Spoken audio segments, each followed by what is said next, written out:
शिवसैनिकांमध्ये ह्या भावना असल्याच पाहिजे आणि त्याच्यासाठी कामाला पण लागलो पाहिजे. शिवसैनिकांच्या मनात भावना काय राष्ट्रवादीचा मुख्यमंत्री व्हावा किंवा काँग्रेसचा व्हावा असं थोडं असणार आहे. शिवसेनेच्या प्रत्येक शिवसैनिकांना शिंदे साहेबच मुख्यमंत्री व्हावं असं वाटणार आणि ते साहजिक आहे. त्याच्यात काही मला नाही वाटत काही कोणाला अडचण निर्माण होईल. देवाभाऊ मुख्यमंत्री असताना किमान त्यांच्या काळात या विदर्भातल्या आत्महत्या नष्ट होईल, त्या थांबेल ह्या अपेक्षा आहे आणि त्यांनी त्याच्यासाठी पावलं उचलली आहेत, पण अधिक सक्षमपणे पावलं उचलले पाहिजे. हो, नुकत्याच झालेल्या काही शासकीय कार्यक्रमात एकनाथजी शिंदे यांचं नाव जे आहे, नाव नव्हतं पत्रिकेवर, त्यांचं नाव डावललं गेलं. कसं आहे का पत्रिकेवर नाव डावलणं किंवा नाही टाकणं हे होऊ शकतं. पण लोकांच्या हृदयातलं एकनाथजी साहेबांचं जे लोकांच्या हृदयात नाव आहे, ते थोडं मिटू शकणार आहे. ते अधिक वाढत जाईल. तुम्ही पत्रिकेचं नाव जेवढं जेवढं कमी करत जाल, तेवढं ते लोकांमध्ये वाढत जाईल. हो, तुम्ही एकनाथजी शिंदे हे मुख्यमंत्री व्हावे आणि देवेंद्र फडणवीस यांचं प्रमोशन व्हावं असं म्हटलेलं आहे. तर नेमकं देवेंद्र फडणवीस यांचं कोणत्या पदावर प्रमोशन व्हावं? सर्वोच्च पदावर गेले पाहिजे. महाराष्ट्राचा आवाज देशभरात बुलंद झाला पाहिजे. त्यांच्याकडे त्या अपेक्षा सगळेजण करून आहे. तर पंतप्रधानपदी जावं असं तुम्हाला वाटते? मला वाटतं मी नरेंद्रजी आणि देवेंद्रजीचं भांडण लावू इच्छित नाही. परंतु त्यांनी सर्वोच्च पदावर जाणं गरजेचं आहे.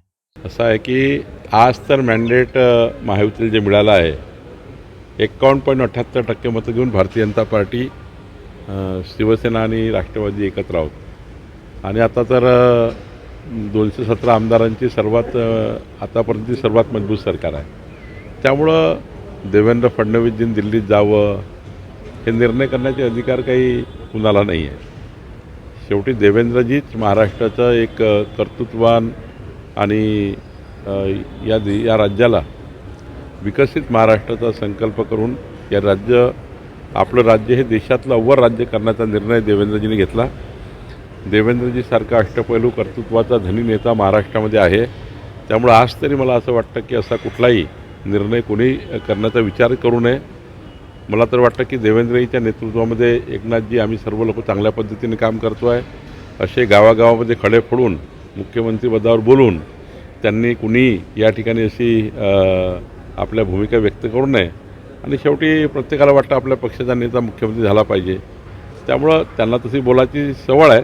पण हे सांगतो की महायुतीमध्ये सर्व मताने एकमताने आणि सर्व समावेशक भूमिका घेऊन देवेंद्र फडणवीसजी हे राज्यपुढं नेता आहे. आणि त्यामुळं राज्याचा एक चांगला सर्व बाजूने विकास देवेंद्र फडणवीसजी करताय. त्यामुळं आपापल्या पक्षात आपल्या भूमिका मांडल्या पाहिजे. काही भूमिका अशा असतात त्या आपल्या पक्षनेत्याला विचारून मांडल्या पाहिजे. कोणाला काही बोलायचं असेल तर पक्षनेत्याला विचारून बोललं पाहिजे. असंच समन्वय समिती ठरलं आहे. समन्वय समितीमध्ये जे ठरलं ते सर्वच लोकांनी पाळलं पाहिजे. भाजप, शिवसेना आणि राष्ट्रवादीच्या लोकांनी. कुणी पाळत नसेल तर त्यांचे नेते त्यावर चर्चा करतील. देवाभाऊंचं प्रमोशन व्हावं आणि एकनाथ शिंदे मुख्यमंत्री व्हावेत असं कोण म्हणते? असं की देवाभाऊंचं प्रमोशन व्हावं आणि एकनाथ शिंदे मुख्यमंत्री व्हावे. हे बघा, आता बच्चू कडू काय म्हणाले याची मी माहिती घेतो आणि मग त्याच्यावर बोलतो.